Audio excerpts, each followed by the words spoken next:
নমস্কাৰ মই নবকুকৈ আপোনালোক সকলোকে স্বাগতম জনাইছো লৈ আহিছো এটা ডাঙৰ খবৰ এআইডিএফৰ বিধায়ক ৰফিকুল ইছলামে এক ডাঙৰ বিস্ফোৰক মন্তব্য আগবঢ়াইছে হিলাদিত্য দেৱৰ বংশধৰকে ভূমিৰ পট্টা দিছে বিজেপিৰ চৰকাৰে বাংলাদেশৰ পৰা হিন্দু লোককো মাটিৰ পট্টা দিছে এইখন চৰকাৰে হিমা চেৰাই গৈছে মুখ্যমন্ত্ৰী হিমন্ত বিশ্ব শৰ্মাই বাছি এটা সম্প্ৰদায়ক টাৰ্গেট কৰিছে বুলি বিস্ফোৰক অভিযোগ বিস্ফোৰক মন্তব্য এআইডিএফৰ বিধায়ক ৰফিকুল ইছলামৰ এটা ডাঙৰ খবৰ আমি লৈ আহিছো যে হিলাদিত্য দেৱৰ বংশধৰকে ভূমিৰ পট্টা দিছে বিজেপি চৰকাৰে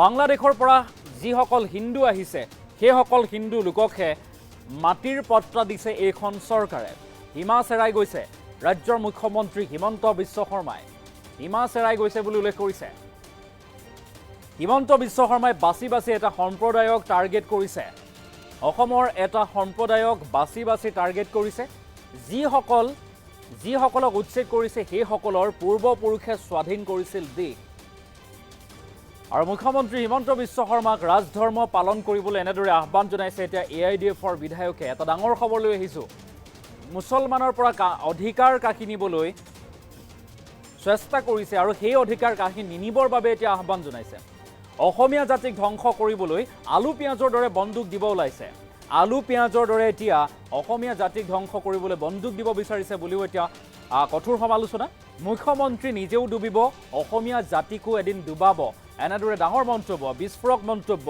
এআইডিএফৰ বিধায়ক ৰফিকুল ইছলামৰ মন্তব্য আছে আমি মন্তব্য শুনাম কিন্তু তাৰ পূৰ্বে পুনৰবাৰ উল্লেখ কৰিছোঁ হিলাদিত্য দেৱৰ বংশধৰকে ভূমিৰ পট্টা দিছে বিজেপি চৰকাৰে এই ডাঙৰ মন্তব্য আগবঢ়াইছে এআইডিএফৰ বিধায়কে বাংলাদেশৰ পৰা যিসকল হিন্দু লোক আহিছে তেখেতসকলকে মাটিৰ পট্টা দিছে এইখন চৰকাৰে হিমা চেৰাই গৈছে ৰাজ্যৰ মুখ্যমন্ত্ৰী হিমন্ত বিশ্ব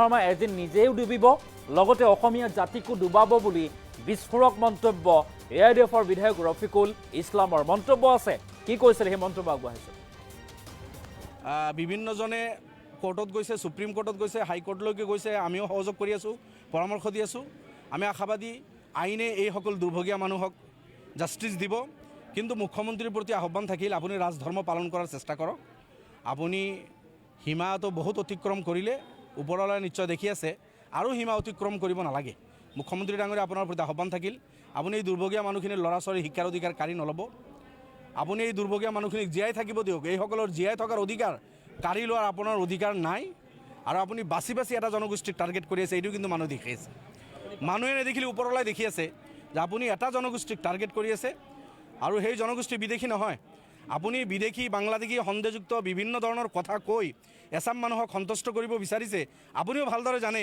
যিসকল বিদেশী নহয় বাংলাদেশী নহয় যিসকলক উচ্ছেদ কৰি আছে এইসকলৰ পূৰ্বপুৰুষে কিন্তু এই ৰাষ্ট্ৰ স্বাধীন কৰাত তেখেতসকলৰ তেজ আছে গতিকে আপুনি সব কিছু জানি শুনিও হিমা চেৰাই গৈছে স্বৈৰাচাৰিতাৰ অনুৰোধ কৰিছোঁ আহ্বান জনাইছোঁ আপুনি এই সব বন্ধ কৰক আৰু মানুহক সংস্থাপনৰ ব্যৱস্থা কৰক হয় সমান দুখী আজি 10 বছৰ বিজেপিৰ চৰকাৰ এই 10 বছৰত বসুন্ধৰা 1, 2, 3ৰ আণ্ডাৰত বিজেপিয়ে লাখ মানুহক মাটি দিলে কাক দিলে মুছলমানক দিয়া নাই সংখ্যালঘুক দিয়া নাই আজি নন মুছলিম ভাইসকলক দিছে আমি বেয়া পোৱা নাই ট্ৰাইবেল কিছু ভাইসকলক দিছে হিন্দু ভাইসকলক দিছে বাংলাদেশৰ পৰা সিদিনা আহিছে বাংলাদেশী হিলাদিত্যৰ বংশধৰ সেইসকলক চিটিজেনশ্বিপ দি সেইসকলক মাটিৰ পাট্টা দি আছে মুখ্যমন্ত্ৰীয়ে কিন্তু যুগ ধৰি ইয়াতে আছে মুছলমান যিসকল 100-150 বছৰ পুৰণি ৰেকৰ্ড থকাৰ পিছতো এইসকলক মাটি দি থকা নাই এইটোতো বিজেপি কৰি আছে কিন্তু দুৰ্ভাগ্য বিজেপিয়ে হিন্দুসকলক মাটি দি আছে মুছলমানক দিয়া নাই কংগ্ৰেছে এইটো দিব পাৰিলেহেঁতেন তৰুণ গগৈ 15 বছৰ সুযোগ পাইছিল তাতে হিন্দু মুছলমান সকলোকে দিব পাৰিলেহেঁতেন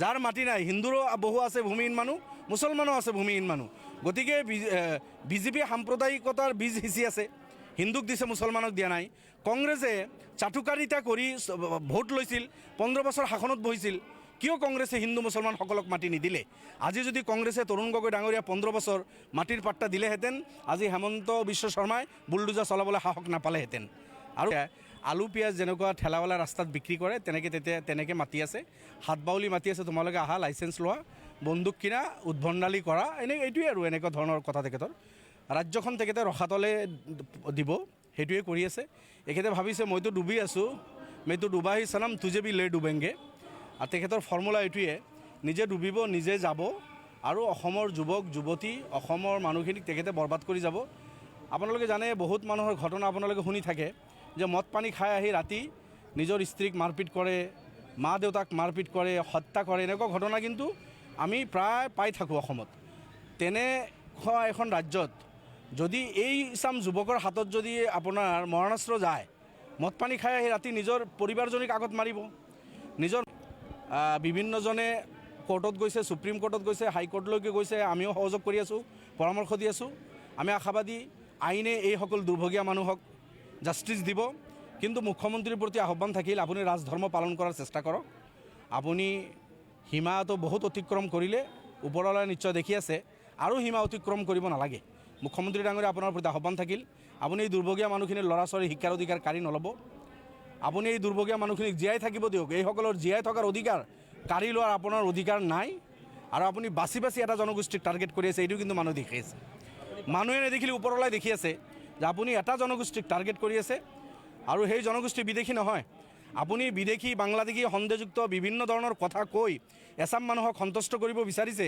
আপুনিও ভালদৰে জানে যিসকল বিদেশী নহয়, বাংলাদেশী নহয়, যিসকলক উচ্ছেদ কৰি আছে, এইসকলৰ পূৰ্বপুৰুষে কিন্তু এই ৰাষ্ট্ৰ স্বাধীন কৰাত তেখেতসকলৰ তেজ আছে। গতিকে আপুনি চব কিছু জানি শুনিও সীমা চেৰাই গৈছে স্বৈৰাচাৰিতাৰ। অনুৰোধ কৰিছোঁ, আহ্বান জনাইছোঁ, আপুনি এই চব বন্ধ কৰক আৰু মানুহক সংস্থাপনৰ ব্যৱস্থা কৰক। হয়, সমান সমান দুখী।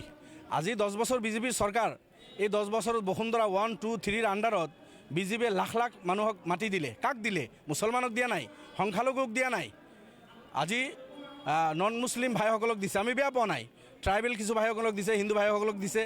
বাংলাদেশৰ পৰা সিদিনা আহিছে বাংলাদেশী শিলাদিত্যৰ বংশধৰ, সেইসকলক চিটিজেনশ্বিপ দি সেইসকলকো মাটিৰ পাট্টা দি আছে মুখ্যমন্ত্ৰীয়ে। কিন্তু যুগ যুগ ধৰি ইয়াতে আছে মুছলমান, যিসকল 100-150 বছৰ পুৰণি ৰেকৰ্ড থকাৰ পিছতো এইসকলক মাটি দি থকা নাই। এইটোতো বিজেপি কৰি আছে। কিন্তু দুৰ্ভাগ্য, বিজেপিয়ে হিন্দুসকলক মাটি দি আছে, মুছলমানক দিয়া নাই। কংগ্ৰেছে এইটো দিব পাৰিলেহেঁতেন। তৰুণ গগৈ 15 বছৰ সুযোগ পাইছিল, তাতে হিন্দু মুছলমান সকলোকে দিব পাৰিলেহেঁতেন। যাৰ মাটি নাই, হিন্দুৰো বহু আছে ভূমিহীন মানুহ, মুছলমানো আছে ভূমিহীন মানুহ। গতিকে বিজেপিয়ে সাম্প্ৰদায়িকতাৰ বীজ সিঁচি আছে, হিন্দুক দিছে, মুছলমানক দিয়া নাই। কংগ্ৰেছে চাটুকাৰিতা কৰি ভোট লৈছিল, 15 বছৰ শাসনত বহিছিল। কিয় কংগ্ৰেছে হিন্দু মুছলমান সকলক মাটি নিদিলে?